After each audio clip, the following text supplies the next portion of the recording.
Nagkaasawa na ho yun eh. Apoy ka bata pa. Oo. Kabutan ka sa ulo. Nabuntisan ho ng ano, T3 anyos. Ay. Nakaw! Yung nagbubuntis pala ito ano, 13 anyos pa. Paparito eh. Hindi ko na ho tatanggihan na rin. Alright mga kalogs, so yung magandang hapon. So magandang pagbiyahe ito ngayong hapon na to. Walang kainit-init mga kalogs. Ayan, walang kainit-init. At kami aalis ni Aswang. Babalikan ko nga si Nana, yung may dalawang apo na babae at lalaki. So kakamustahin natin.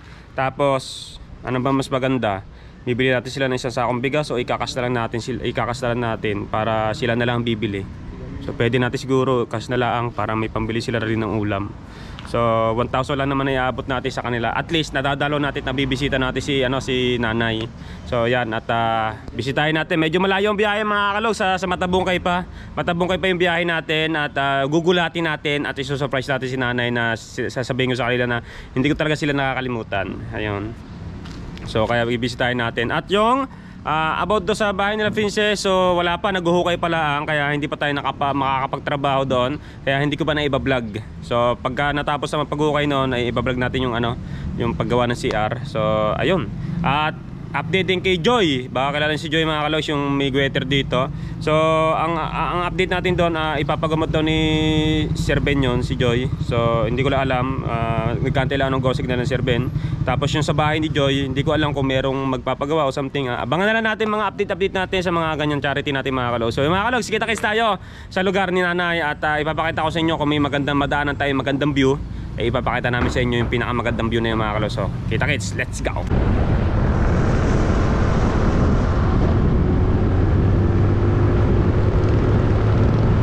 Nasa Matabungkay na tayo mga kalogs at malapit na tayo sa bahay ni nanay.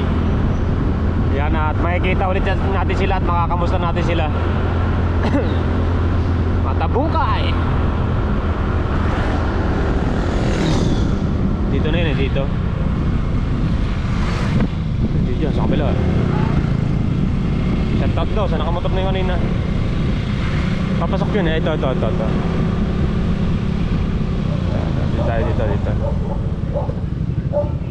Yan, dito tayo. Sana nandito si nanay. Saka yung dalawa po niya, sana nandito. Sa loob.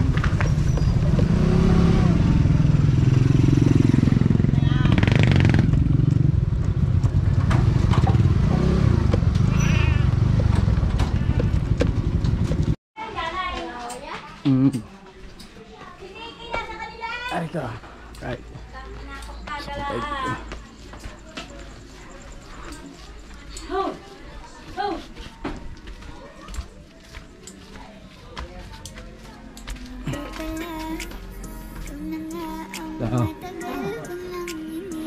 Saba, ilang araw na ba yan? May tugtog.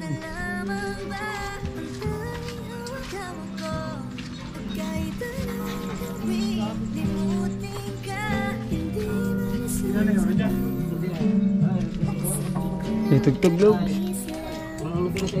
Marami na pala kayo ngayon dito.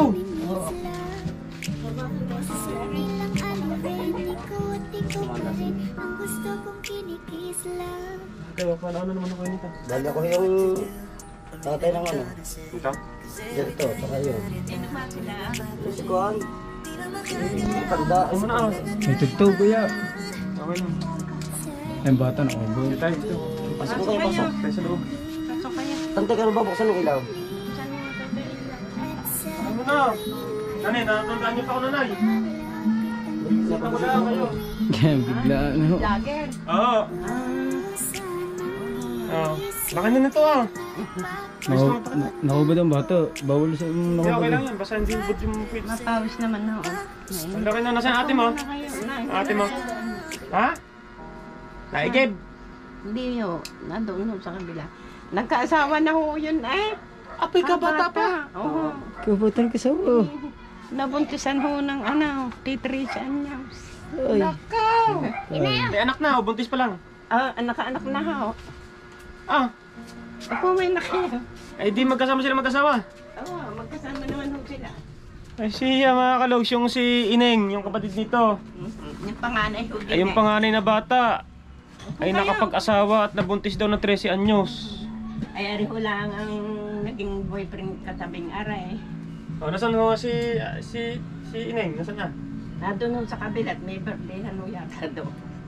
Nakaw! Asang lapit din eh. Ito, malaki na. Ito, tatandaan nyo ito.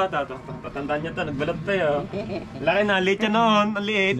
Oo, ngayon, laki na. Tinawad. Bakit ang pogi-pogi?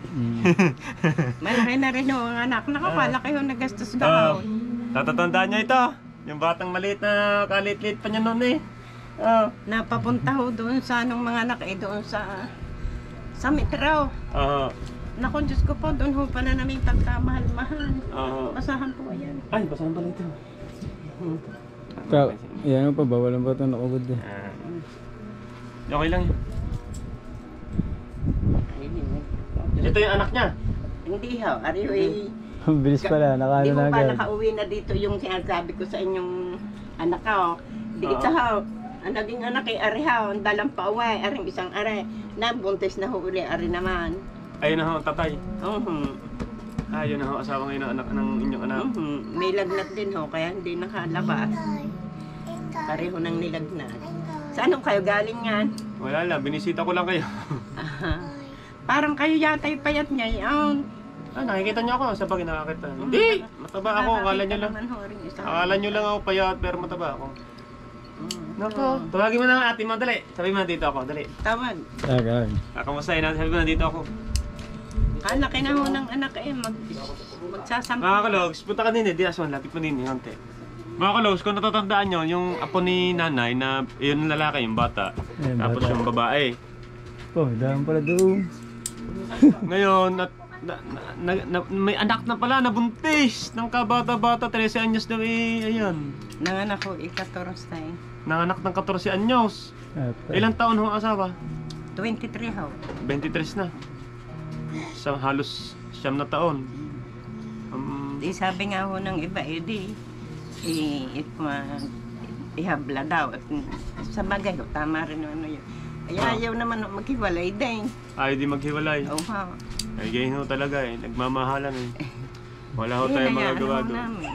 Dumaan Dito talaga naman tayo po sa nakapisan sa gawin. akin yun. Dito nakapisang. Dito rin tutulog. Sila ho doon sa kwarto, kami naman pwede eh. Parang pinais eh. Ayun. Nagulat ako. Nagkaanak at nagkasawa pala na maaga si Ineng. Kabilis ah. Oo eh. Wala ho akong kamalay-malay. Di ba nagtitinda-tinda pa ako noon. Eh di ngayon eh. Bago namin na alam, may 6 na buwan na. Antyan. How? Gawa ho yun eh. Napasok ho eh. Yung lalaki naman na andito. Kabait naman ho. Eh di ngayon eh. Tinutulungan ng pagmamodyo.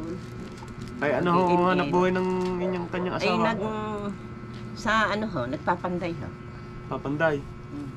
May mga katulong-katulong na pala kayo dito. Hindi tulad noon. Kasi noon mga kalogs, nung tayo nagpunta dito, si nanay, at si Tutoy, at si Ining lang nandito. So wala halos makatuwang si nanay dahil mga bata pa nga ng mga panahon na yun. Awa naman Diyos ho, ikabait na sipa. Ay, ngayon naman meron nandito si Kuya. May katuwa-tuwang na dito, tsaka yung naging asawa ni Ining. Bata pa. Walang bisyo, walang inom, walang sigaret, walang lahat, walang bisyo. Wala tayong magagawa dahil talagang ganun ang buhay eh. Ako nagastos ho namin doon pagkalaki. Kala kayo. Siguro ho may Diyan may 60. Pati na ho mga pamamasahe, 60,000. Iyan natin. Kakamustahin natin si Ining. Ako'y natawa eh. Lalaki yung anak. Anak. Wala. Dito naku, ano ng mga bata. Mga nahihiya. Kabata pa noon, mga kalos, kabata pa, sobrang bata pa noon. Nandiyan na ba? Ako'y nagulat eh. Nandiyan na. Nandiyan na daw.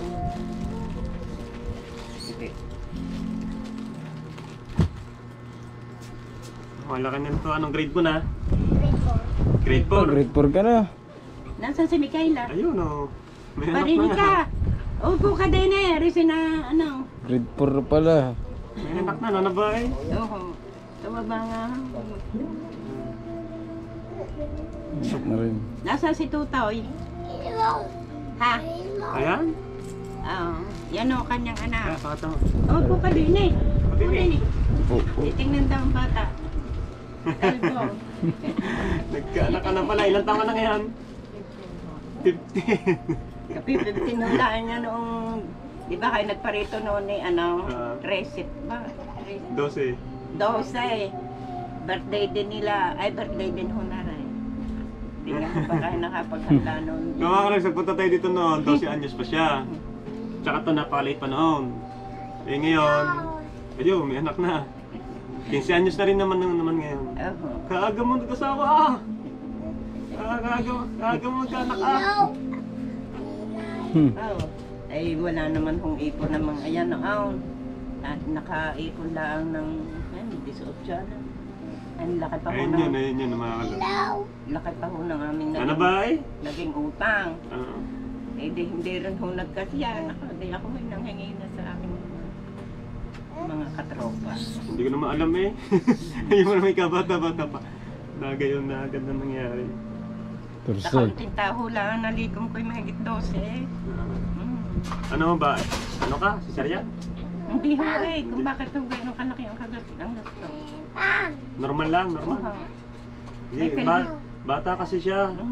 Gawa na kaya siguro ganun kalaki. Bata pa. Ano pala, sa harap ng tao. Nakakatuwa, nagulat ako. Nagulat ako to sa pangyayaring yun. Normal. Nagano siya, nagbuntis daw ng ano. Ilang taon na yan? Yung ano? Nung magbuntis ka Hindi, ito siya, yung baby. Siyam na buwan. So yung nagbubuntis pala ito, ano? 13 anyos pa. Bata pa. Hello. Dumami ng bata dito, no? Dadalawa sila. Dumami na. Ilan na ngayon? Ano na sila? 5 na. Ayan din ho sa aking anak na umuwi din, idalwa na, ari bunso. Nasaan na ho ang asawa niya? Nasa playa ho, wala ko ako, may lagot ako. May lagot Binabantayan ako siya yung muna. cottage. May binabantay yung cottage. May ano pala, may nagiging hanap buhay na rin naman. Oh, Di ba nanay, nakita ko kayo noon doon, nagtitinda kayo? Nung may bisita ako.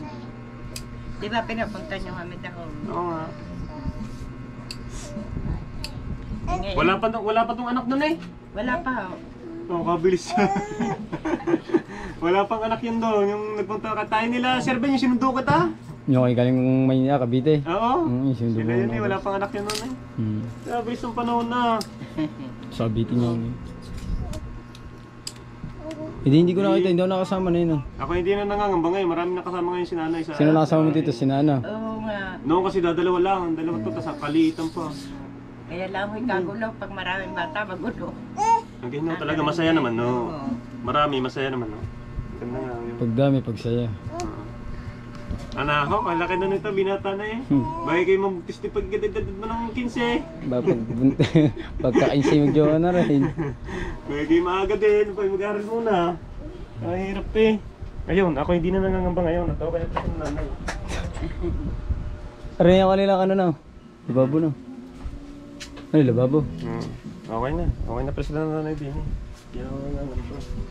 Nagulat lang ako sa pangyayari. Oo, naanda mo na inda pa ano?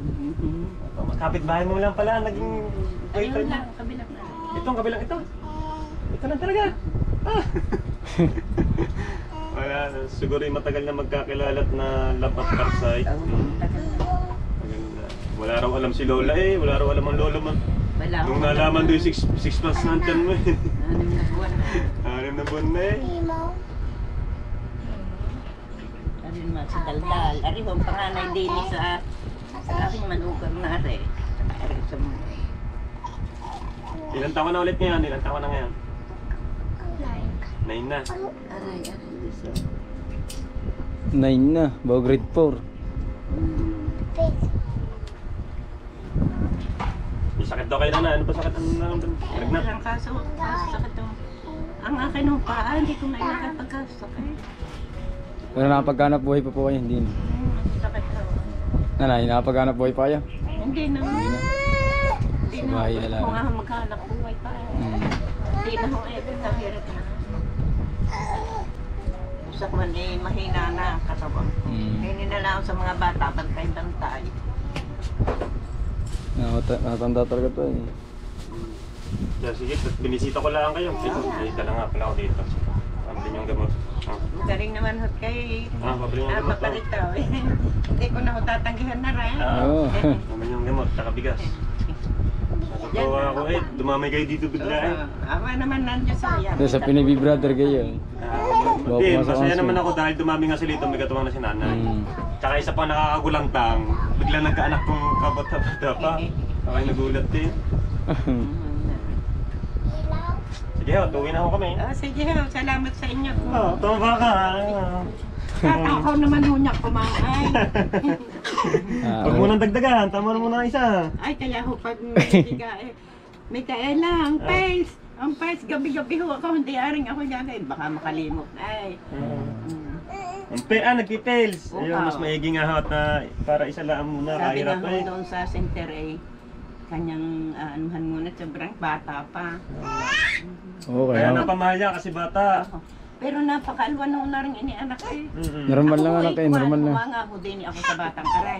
Pagka ako'y naglilibor, hindi yung man lang ang makikitang siya iiyak. Dadaeng, abay pagkatibay ka mo ng batang ito. Matibay nga eh, maraming hirap na dinanas eh. Kaya sabi nga ho doon sa mitra, hindi na pa kayo nahihiya. Siyempre, may mga tingnan nyo ika rin si 14 ang tawag. Hindi man lang ika naiyak, hindi nangibig. Kayo naman ika, sanay ng mga anak nag-iyak. Kaya ho sa metro yung tawag din si 14 eh. Uwi na ako. Huwag ka muna mong bubuntis. Bata pa. Sige ha. Salamat. Salamat po Binisita ko nanay. lang ako kayo, tinitingnan ko yung kalagayan ngayon. Okay na pala, may mga kasama na kayong ano. Sige ha. Hindi na ho natulungan eh. Hindi na ako natulog. Sige ha, sige ha. Salamat po nanay, uwi na po kami. Thank you. So uwi namin mga lugs. Kita ka man kayo dati. Yan si kuya. Nandito na tayo sa bahay. So yun, kararating lang namin dito. Nakakagulat ng kwento mga kalug. So kaya ako binalikan si nanay at yung dalawang apo niya kasi para masilip din natin kung anong meron na silang kalagayan ngayon.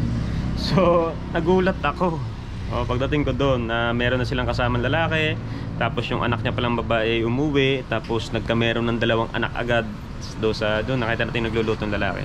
So masipag din naman kasi nakakatuwang doon sa pagluluto, hindi na masyado nahihirapan si nanay, hindi tulad nung unang punta natin doon na si nanay lang at dalawang apo niya. So napakaliit pa noon si Ining noon, liit pa ni Ining. Ayun ba kasawang gano'n to? Ayun. Hindi yung asawa, wala daw yung asawa niya. So ang liit pa ni Ining noon.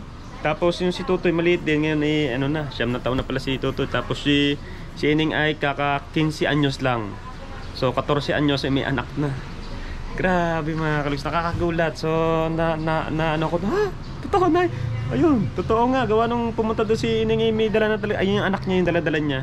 Albo, nakakatuwa lang kasi napakabata pa. Hindi talaga natin masasabi.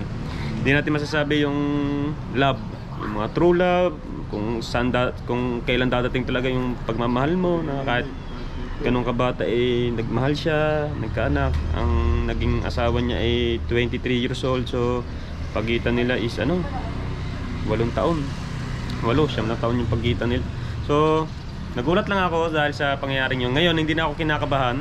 Hindi na ako napapaisip sa kalagayan ni nanay ngayon kasi may mga kakawang na doon. Kasi nandun yung anak niyang babae, dalawang apo na may apo na ulit. May apo na sa tuhod si nanay. At yung lalaking tumutulong sa kanila doon sa bahay. So, ayun mga kalaws, maraming salamat kay Sir Ben na, kay Sir Ben galing yung 1,000 pesos na yun. Thank you so much, Sir Ben. Maraming salamat po at, si Sir Ben talaga yung the number 1 natin. Kaya maraming salamat. So yun mga kalaws, hindi ko na patatagalin to. Sana wag din kayo ma-hack ha. Wag din kayo ma-shock na ganun yung nangyaring kaganapan na talagang nakakatuwa. Talagang hindi ako makamove sa pangyayaring yun. Pero sana magpatuloy ang buhay nila, maging maayos at tuloy-tuloy lang. Alright mga kalogs, hanggang dito na lang. Maraming salamat ulit sa lahat ng mga kapanood hanggang dulo ng vlog na ito. Thank you so much sa inyong lahat, sa mga taga-suporta natin, sa mga solid kalug, sa mga solid na hindi nag-i-skip ng ads, sa lahat-lahat po. Thank you so much sa inyong lahat dyan. I love you all. Bye-bye.